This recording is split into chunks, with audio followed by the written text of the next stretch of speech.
There are a lot of reasons. First of all, thank you also to Zibby Books and for all of you for coming.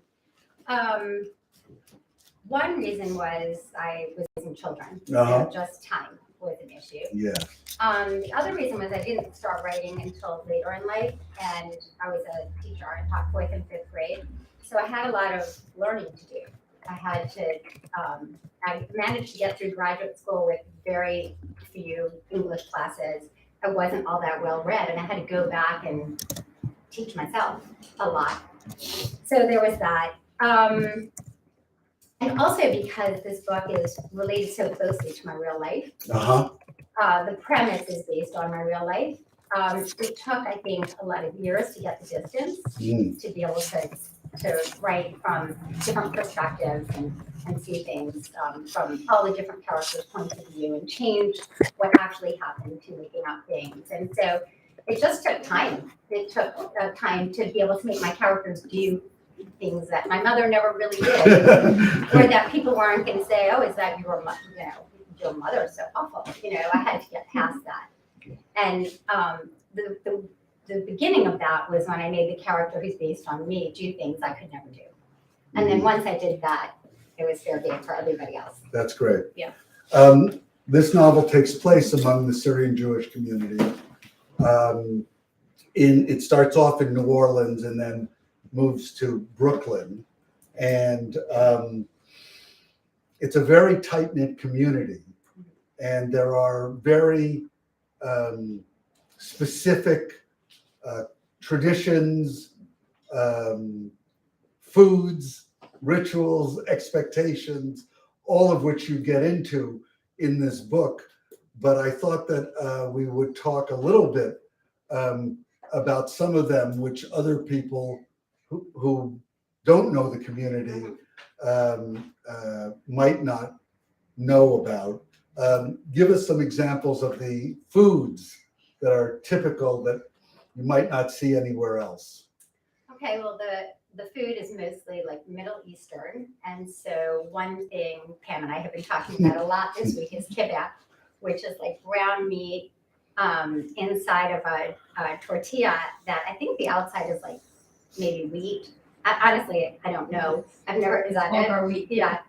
And we eat sambusak, which is like a dough on the outside, and there are two kinds. There's either cheese or a meat sambusak, but never together. And lahamajin is like a dough it's like a pizza dough and ground meat on top. The main flavor is allspice. I use a lot of allspice when I cook. Chicken and eggplant with allspice. Chicken and spaghetti with allspice. And it's a fairly observant community. Yes. Modern Orthodox, we would sort of call them, but in a way, sort of, it's their own brand. Yeah. And their own rules to some extent, which you get into in this book. What are some of the specific traditions that perhaps non-Syrian Jewish families might not observe? Well, just to go back a minute, the book takes place in 1980. Right. So the community today looks really different. And I think in the 80s, they were going through some changes based on assimilating and also first becoming wealthy. And they came to this country in the 1900s. They were not a wealthy community. So there was some growing that was happening in the 80s. What happened in the 90s was there was a split. And so now the community has some members that behave and observe the way people in the book do somewhat. But a lot of people also have changed and become more orthodox, more observant. Oh, really? Yes. Wow. Well, you speak about them not being wealthy originally, but the Syrian Jewish community is quite famous as business people. And in fact, I will, the stereotypical joke that I shouldn't make is when the two Syrian Jewish mothers meet each other and one says, "I'm sorry to hear your son is a doctor. Couldn't he get a good business job?" Right. Yeah. So in this novel, the main character, Laurie, finds herself among increasingly sort of wealthy other women and men and that community, and she's a little bit displaced by it. It's sort of a shock for her to cope with it. Tell us a little bit about, first of all, what is the Marriage Box? Okay, so the Marriage Box is a real place. It was in the 80s. There was a beach club we used to go to, and there was a pool, and behind the pool there was a section where the young girls would go and hang out, and the boys would go and ask them on dates. But it wasn't just about the date, it was really about finding a spouse and getting married. And because marriage and family and having children is a huge value in the community. And one of the, I think, surprising or shocking things that you get into in this book is this notion of many of the women getting married when they're 18, Yes. not going on to college and having children quite soon. Yes. And as you describe it, it's sort of, there's a lot of peer pressure. Yeah, I mean, the girls they typically, historically, were raised to want that. So they didn't want anything else, that's what they wanted. It's different today. Girls are getting married older, they are going to college. But that's how it was for sure in the 80s. There were very few going to college back then. Even the boys. I mean, education was not valued the way it was in the Ashkenaz community. Again, that's changed. But hard work for the boys was very important. Making money and raising a family was what was very important for the women. As a novelist, we've seen recently on TV Orthodox communities and shtisel or unorthodox, and it's always good to have your character have bounds, to break free of or to resist. That makes great dramatic tension. Did you find that when you were sort of trying to come up with this, that you sort of felt like, oh yeah, this is going to be good stuff for me? Well, I really just started writing about my experiences and things I knew about the community. And I mean, like I said, it took 20 years. So it was an evolution. I didn't set out to do anything. Like, the thing that has been really interesting since the book came out, a lot of the conversation has been about Jewish representation and what does Orthodox Judaism look like, and diversity within the Jewish community. And people think of, often, not always, but there are generalizations made and stereotypes, and people rely on tropes. And that's often what's shown on TV and in books also. So it's been really refreshing for me to hear and nice to be a part of the conversation is broadening the understanding of what Orthodox Judaism looks like. Right. And the parents in this novel are flawed characters who love to party and seem to be sort of drifting into all kinds of potential, trouble. Talk a little bit about the parents. The parents. Okay, so they're based on my parents, but they're not my parents. And I said this last night at a book talk, and really every time I say it, it is kind of shocking. I was 18 when I got married. My mother was 36.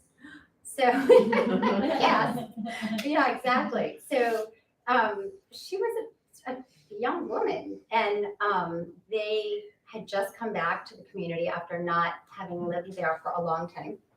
And I think they were also conflicted and torn in that they were like back with their friends and enjoying community life, and having their lives turned upside down too, because they were doing things differently now. And my mother cared more about cooking, and we started to keep Shabbat, and they were a little bit figuring out their place between their age as if my father was 40, and also still feeling young and excited about this move. And well, the life in New Orleans, as you describe it, was very different for them too. yes, In New Orleans, they didn't have those sort of same kind of peer pressures. no, it was different. It was different. I grew up reformed. And you know, I mean, again, it's fascinating because at the same time as they sort of seem to be wanting a stricter life for Lori, for the girl in what Casey, I'm sorry. They also kind of want one for themselves in a way, it seems. I want a stricter life for themselves because they see themselves perhaps getting into trouble. definitely. You know, owning a gun, owning, you know, drugs, whatever, you know, all that, all those 80s indulgences that I have no memory of. Without giving away any of the plot, the main character does struggle against what today we would call the patriarchy. Mm-hmm. And talk about that struggle. Okay, so that was more an exploration of my experiences and throughout my life, and I experienced that even in New Orleans as a young girl. I went to a really progressive, fabulous school, and yet on my report card, my 5th grade teacher wrote, "The boys really appreciate it when Corie doesn't get angry at them." So it wasn't just something that I experienced once I got to this community in Brooklyn. The messages throughout my life, and I think for many women of my age, were to stay small, were to not make the boy feel uncomfortable. And then once I got to the community, there was just more of that. Things have changed again, but patriarchy definitely exists. Yeah. And there's a very surprising character in the novel, a homeless man, who the main character befriends. Talk about the inspiration and how that sort of got its real estate in the novel, because it's a very pivotal character in many ways. Yes, yes. I've always been I don't know if fascinated is the right word, but drawn to the idea of homelessness, or fascinated with the idea, like, what does that mean? What does it mean for these people, and where do they go, and how do they live, and how do they survive? And my heart breaks, but I don't know what to do, and you know, all the thoughts. And I think all that angst about it just ended up on the page. And then he became real. And once, you know, by the end, like the final scene with him shocked me. Like, I was like, can I read that? Like, I don't know if I can really do that. But I did. And I feel like it worked. It did. Yeah. It did. So, yeah. And it's surprising. I mean, it's sort of an unexpected turn, and has an impact on the main character. That's sort of profound. One of the most fun aspects of the book is that it's set in the 80s, and that you really sort of go to town on the restaurants and all the details and all that. Was that all from memory, or did you have to go research or look at photos? Or mostly memory. Yeah. I mean, yeah, mostly like I'd have a memory of something, and then I might, you know, look it up for extra details, visual or, you know, something. But mostly memory. Well, it's a lot of fun to sort of return to that feeling in New York at the time and in Manhattan, and you really portray that really well. So what would you say your relationship is today to the Syrian Jewish community? I mean, I live in the heart of it. Oh, you do? Yeah. In Brooklyn? Well, we're in the city. Oh, you're in the city? Yeah, and we go to Brooklyn on the weekends for Shabbat. We're with our children. I make a big dinner every Friday night. We have lunch together every Saturday. We go to engagement parties and weddings and brisses of all our friends in the community, and we do our own thing as well. You know, I do book talks and read books, and I live my life, and I'm part of the community. So. Mm-hmm. And what about your daughters and granddaughters? How are their lives different than the lives we see in the marriage box? I think first off, like the most important thing, and the thing that came to mind, is that their marriages are more fair, not fair, equal. Is there still a marriage box? There's no marriage box. There's no marriage box. There usually the age difference is not as big, and even if there is a big age difference, I think the value now more is in sharing responsibilities in the house, around the children. It's not perfect, you know. What is? Even in the country, we struggle with that still. But it's definitely changed and more equal. And any interest in continuing this story and showing us what comes next?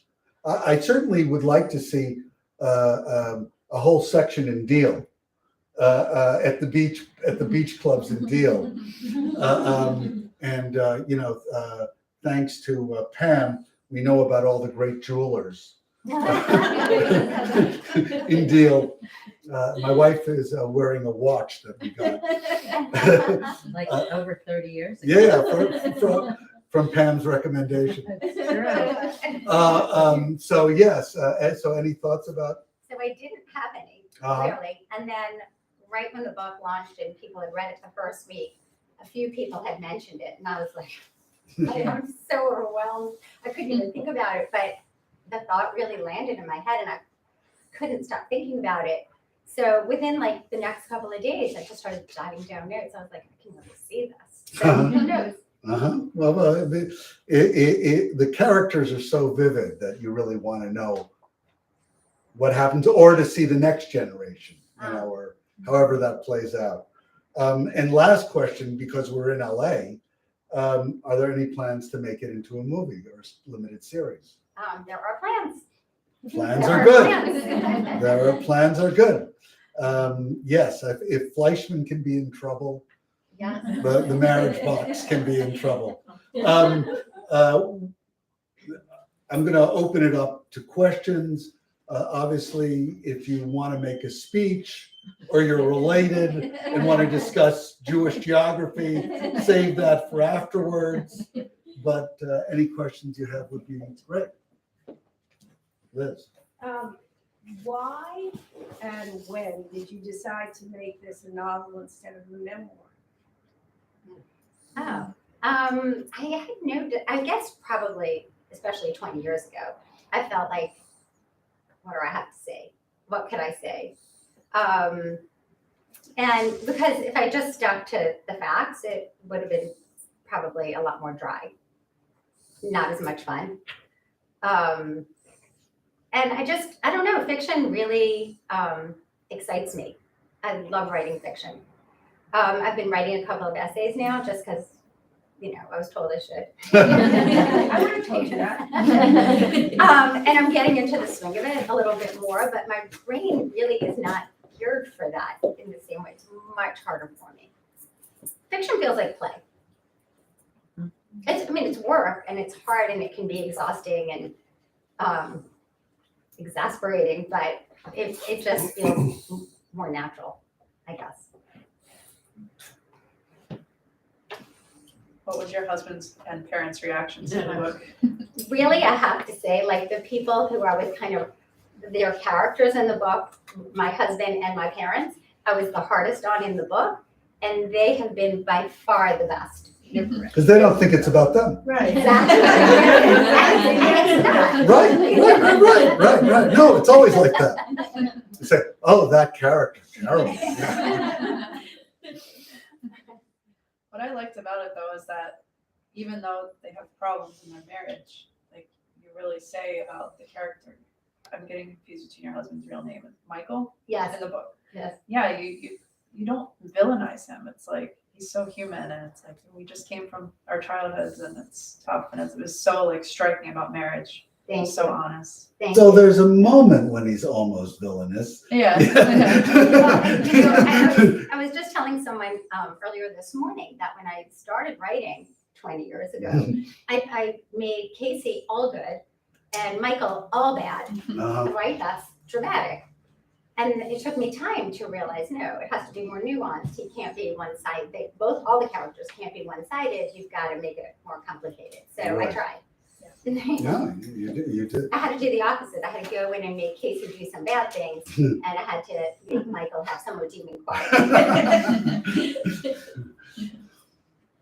How connected are you or is the community to Syria as it is now? I mean, not at all. It's not safe, and there's no one left. Yeah. They use the word Aleppo in a lot of signs.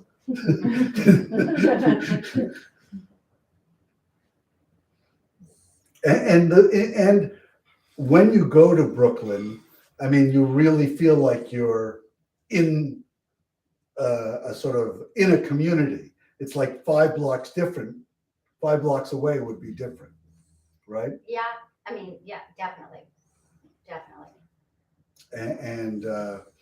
And inside the homes, you might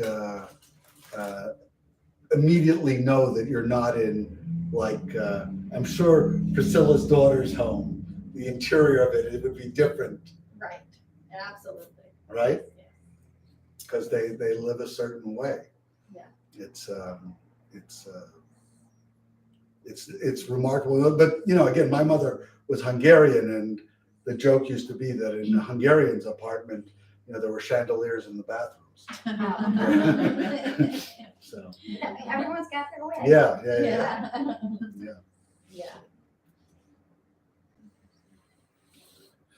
Well, if there's no other questions, then I encourage you all to buy books, which Corie will sign. And thanks. Thank you all for coming.